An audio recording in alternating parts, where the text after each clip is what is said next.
Shane for Marasi News on day 2 of ADIPEC 2018, here with Zamil Offshore, the General Manager Babak, and also the Chief HR and Admin Officer Mazen. How are you guys doing today? Fantastic. We're doing great. Thank you. I don't want to take too much of your time up. I know it's been a long day, but first and foremost, can you guys tell me how long have you been participating at ADIPEC 28 or ADIPEC in general? For the last 2 years, we are here on the stand. We've been participated the year before that in the exhibition, and it's really important for us to be here. This year, we are doing it differently. We are creating a stand that basically show the divisions that we have in the operation, which is the shipbuilding and repair, marine operation, and engineering and construction division. And for those of the viewers who don't know, can you just tell us a little bit about your products and your services and your company? Yes, Zamil has been in the industry for 40 years. Is basically one of the only integrated, fully integrated offshore companies with own shipyard, shipbuilding, ship repair, engineering and construction, and Zamil Marine. We are the largest OSV fleet in Middle East currently, and we keep expanding despite the market. So the advantage we give is a pure Saudi company which is very integrated and offers the whole range with backup of the shipyard. In your opinion, can you tell us a little bit about the challenges that the industry is currently facing and how Zamil Offshore combats those challenges? Yeah, well, we were ahead of the game when it comes to Saudization and localization or nationalization. We invested in Saudi training, Saudi officers, long before the ICTFA came in. We saw this is the way all the majors going to go, definitely with Saudi Arabia. We've seen it happening in Indonesia, in India, in Canada. So we invested in this very, very quickly. We launched the first full Saudi crew last year, Zamil 58, which has never happened before. We have even built vessels in Saudi Arabia. We were the first one building diesel-electric anchor handlers, and happened in Saudi Arabia again. So we were ahead of the game. Of course, the challenges were, well, when the market collapsed, all the low-cost operators from Asia moved like a wave into the Gulf and dumped the prices and played on that. But quickly, actually, the national oil companies realized that they're compromising safety. So they are going back again with us, who are, how to say, serious players. We are the only Saudi company who have the 29,000 certified by 29,001. We follow the OGP guidelines. Actually, during this market, we doubled our HSE efforts and cost and training. We just appointed a chief HR officer 1 year ago to show commitment to our people, to our assets.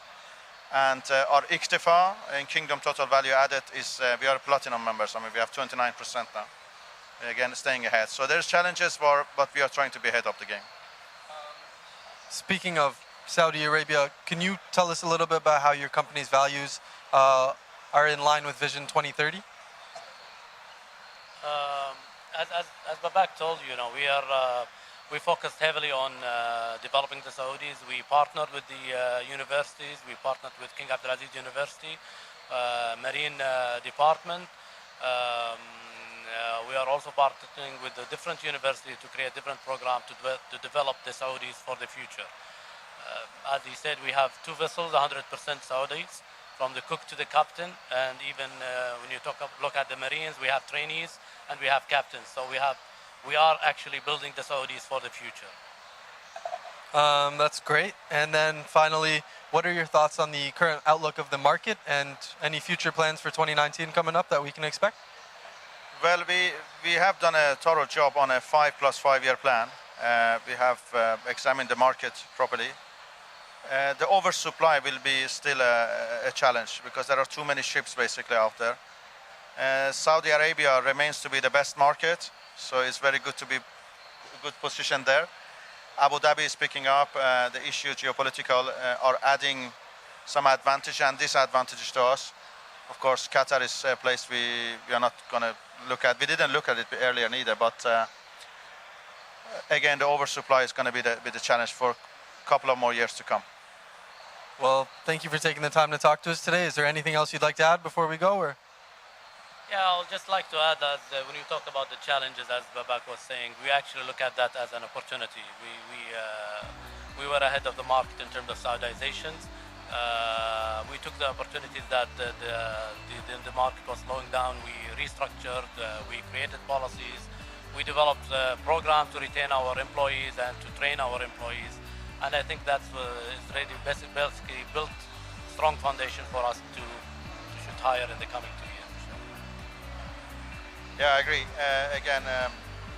We try to stay ahead of the game. That's a simple thing we have to do. We read micro data and make sure we are going on the right path. We are a bit conservative. We don't take unnecessary risks. Anything we have done been calculated and been successful. Actually, we bought a second lift boat last year. Our first lift boat was with our hookup contract. So it's the first time now Zamil Marine has 2 long-term agreements for 2 jack-up barges. We have brought in another 3 from subcontracted them. So we have a good fleet of lift boats. So yes, we measure every step we take, but we go fast. We try to go fast. Well, best of luck with all your future endeavors, and enjoy the rest of the exhibition. Thank you very much.